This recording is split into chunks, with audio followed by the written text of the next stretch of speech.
दोस्तों, महाभारत काल में ही भगवान श्री कृष्ण ने कलयुग का विस्तार पूर्वक वर्णन कर दिया था। कलयुग में लोग कैसे होंगे, उनका व्यवहार कैसा होगा, उनका जीवन कैसा होगा, ये सब उस काल में ही बताया जा चुका था। यहाँ हम इस वीडियो में जानेंगे कि भगवान श्री कृष्ण द्वारा कलयुग के बारे में बताई गई बातें वो कौन सी थीं जो आज 100% सत्य हो रही हैं। भगवान ने जो महाभारत काल में ही कलयुग के बारे में बताया था, उसका आप जीता जागता सबूत अपने फोन के स्क्रीन में देख सकते हो। ये लड़का एक इंजीनियर है, लेकिन अपना घर बार सब छोड़कर साधु बन गया। इसके माता पिता उसे घर वापस लेने के लिए गए और रोते बिलखते रहे, लेकिन उस लड़के ने इनकी एक न मानी। ये जो वाक्य है वो है गुजरात का। दोस्तों, ये वीडियो क्लिप मैंने आपको इसलिए दिखाई है क्योंकि भगवान श्री कृष्ण ने जो महाभारत के समय में बताया था, उसमें इसका भी वर्णन है, जो आपको वीडियो में आगे देखने को मिलेगा कि वो क्या बात थी। तो अब जानते हैं भगवान ने कलयुग के बारे में क्या कहा था। महाभारत काल में पांचों पांडवों के मन में कलयुग के बारे में जानने की जिज्ञासा थी। उन्होंने एक बार भगवान श्री कृष्ण से पूछा कि कलयुग में मनुष्य कैसा होगा, उनके विचार कैसे होंगे और उनको मोक्ष की प्राप्ति कैसे होगी। ये प्रश्न सुनकर भगवान ने पांचों पांडवों को वन में जाने को कहा और कहा, वहाँ तुम जो कुछ भी देखोगे मुझे विस्तार से आकर बताना।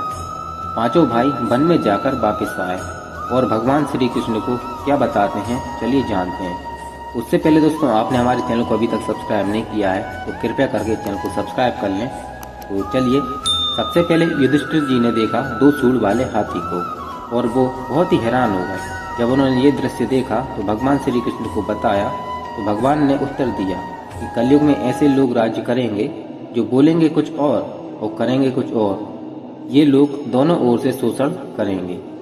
भीम ने देखा एक गाय को जो अपने बछड़े को इतना चाट रही थी कि उसके बछड़े का खून निकल आया। भीम ये देखकर दंग रह गए। भगवान से इसका अर्थ पूछा। भगवान ने बताया कि कलयुग में मनुष्य अपने बच्चों से इतना प्रेम करेगा कि ऐसा प्रेम और ममता के कारण बच्चों का विकास ही रुक जाएगा। यदि किसी का पुत्र साधु बना तो उसका दर्शन करेंगे, लेकिन अपना पुत्र साधु बना तो दुखी होंगे और रोएंगे कि मेरा पुत्र किस राह पर जा रहा है। दोस्तों, आपने वीडियो के शुरू में जो क्लिप देखी थी वो इसी के बारे में थी। भगवान कह रहे हैं कि अपना बेटा साधु बना तो रोएंगे लोग और किसी दूसरे का बेटा साधु बना तो उसका पूजा करेंगे, उसके दर्शन करेंगे। इसमें दोस्तों मैं एक मेरी बात ऐड करना चाहूँगा कि आप अपने बच्चों को पढ़ाई के साथ साथ अपने रामायण, महाभारत, हिंदू सनातन धर्म के जितने भी ग्रंथ हैं उनका भी ज्ञान कराते जाएं। मैं ये इसलिए कह रहा हूँ कि सिद्धार्थ नाम तो आपने सुना होगा, लेकिन ये नाम आज का नहीं है। ये नाम कई साल पुराना है। ये नाम भगवान बुद्ध का हुआ करता था जब वो बुद्ध नहीं हुए थे। उन्हें भी बचपन में कुछ नहीं बताया गया था, लेकिन जब उन्हें इस मृत्युलोक का ज्ञान हुआ तो वो भी सिद्धार्थ से बुद्ध हो गए। मात्र 21 साल की आयु में उन्होंने सब कुछ त्याग दिया।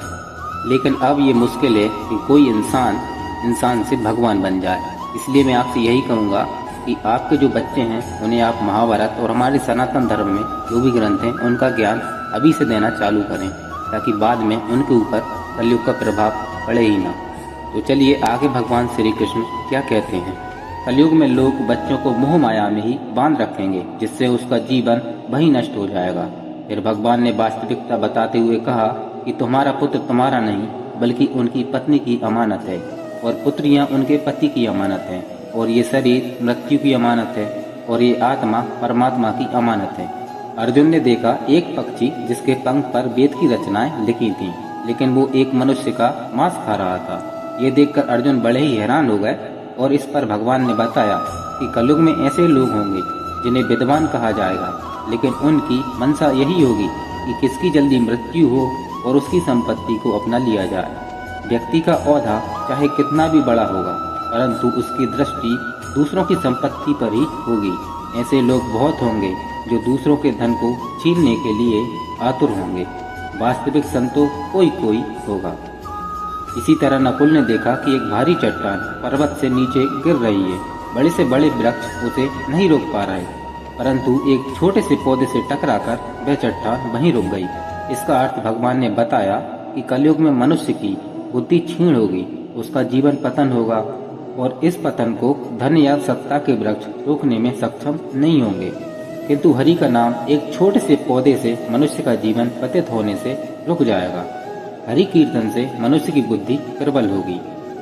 सहदेव ने वन में अनेकों कुएं देखे, जिनमें से केवल बीच का कुआं खाली था, जो कि सबसे गहरा था।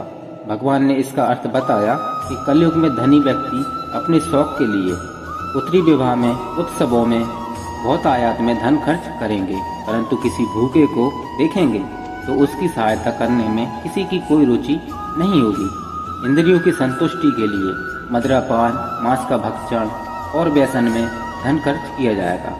जो लोग ऐसी आदतों से दूर होंगे, उन पर कलयुग का नहीं बल्कि परमात्मा का प्रभाव होगा। तो दोस्तों, अगर आपने ये पूरी वीडियो देखी है तो आप जान गए होंगे कि कलयुग हम पर कितना हावी हो चुका है, क्योंकि आए दिन आप इन बातों को अपने आसपास देख रहे होंगे, जो भगवान कृष्ण ने महाभारत काल में ही बता दिया था। इससे बचने के लिए केवल एक ही रास्ता है, अपने भगवान का ध्यान करें, भजन करें, पूजा करें और अपने बच्चों को भी पूजा पाठ और महाभारत, रामायण और गीता का ज्ञान जरूर दें। दोस्तों, ये थे कलयुग के 5 कड़वे सत्य, जो हम हमारी आंखों के सामने सत्य होते देख रहे हैं। तो दोस्तों, आपको ये वीडियो थोड़ी सी भी पसंद आई हो तो वीडियो को लाइक करें, और चैनल को अभी तक आपने सब्सक्राइब नहीं किया है तो कृपया करके चैनल को सब्सक्राइब कर लें और कमेंट में जय श्री कृष्ण जरूर लिखें। तो मिलते हैं दोस्तों एक और नई वीडियो में, तब तक के लिए धन्यवाद।